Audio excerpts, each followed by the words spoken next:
മന്ത്രി വീണ ജോർജിനെതിരെ Facebook post ഇട്ട CPIM പ്രാദേശിക നേതാക്കൾക്കെതിരെ നടപടി. ഇരവുപേരൂർ ഏരിയ കമ്മിറ്റി അംഗം N രാജീവിനെ ലോക്കൽ കമ്മിറ്റിയിലേക്ക് തരം താഴ്ത്തി. ഇലന്തൂർ ലോക്കൽ കമ്മിറ്റി അംഗം ജോൺസനെ 3 മാസത്തേക്ക് സസ്പെൻഡ് ചെയ്തു. വിവരങ്ങളുമായി AV ജയശങ്കർ. ജയശങ്കർ, കോട്ടയം മെഡിക്കൽ കോളേജിൽ കെട്ടിടം പൊളിഞ്ഞു വീണ സംഭവത്തിലായിരുന്നില്ലേ N രാജീവിന്റെ ഒക്കെ പ്രതികരണം, ഫേസ്ബുക്ക് പ്രതികരണം? അതെ അശ്വി, ഈ കോട്ടയം മെഡിക്കൽ കോളേജിലെ കെട്ടിടം തകർന്നു വീണ് മണിക്കൂറുകൾക്കുള്ളിലാണ് CPM-നുള്ളിൽ പത്തനംതിട്ട ജില്ലയിൽ നിന്ന് ഇത്തരത്തിൽ ഉത്തരവാദിത്തപ്പെട്ട പാർട്ടി സ്ഥാനങ്ങളിലുള്ള ആളുകൾ സർക്കാരിലെ ഒരു മന്ത്രിയെ വിമർശിച്ച ഫേസ്ബുക്ക് പോസ്റ്റ് ഉൾപ്പെടെ ഇടുന്ന സാഹചര്യം ഉണ്ടായത്. ഈ വിഷയം പരിശോധിക്കുമെന്ന് ജില്ലാ കമ്മിറ്റി നേരത്തെ വ്യക്തമാക്കിയിരുന്നു. ഈ സംഭവത്തിലാണ് ഇപ്പോൾ എന്തായാലും നടപടി ഉണ്ടായിരിക്കുന്നത്. ഈ മന്ത്രിക്കെതിരെ പോസ്റ്റ് ഇട്ട ഇരുപേരൂർ ഏരിയ കമ്മിറ്റി അംഗം N രാജീവിനെതിരെ നിലവിൽ നടപടിയെടുത്തിരിക്കുന്നു. അദ്ദേഹത്തെ തരം താഴ്ത്തുകയാണ് ചെയ്തത്. വള്ളംകുളം ലോക്കൽ കമ്മിറ്റിയിലേക്കാണ് നിലവിൽ തരം താഴ്ത്തിയിരിക്കുന്നത്. അദ്ദേഹം മുൻ പഞ്ചായത്ത് പ്രസിഡന്റും CWC ചെയർമാനുമായിരുന്നു.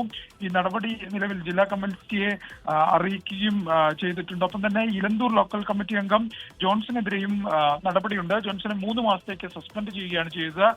ഈ ജോൺസനാണ് മന്ത്രിക്കെതിരെ നേരിട്ടൊരു വിമർശനം, രൂക്ഷമായൊരു വിമർശനം നടത്തിയത്. രാജീവിന്റെ വിമർശനം പരോക്ഷമായിരുന്നെങ്കിൽ ജോൺസൺ നേരിട്ടൊരു വിമർശനം നടത്തുന്ന സാഹചര്യമാണ്.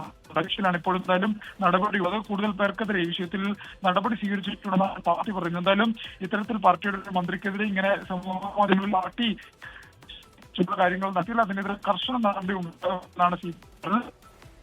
ഓക്കെ, മന്ത്രി വീണ ജോർജിനെതിരെ ഫേസ്ബുക്ക് പോസ്റ്റ് ഇട്ട എന്താണ് നേതാക്കൾക്കെതിരെയാണെന്ന് CPM നടപടി. അത് വെച്ച് പൊറുപ്പിക്കാൻ കഴിയില്ല എന്നുള്ളതാണ് പാർട്ടിയുടെ അവിടുത്തെ നിലപാട്.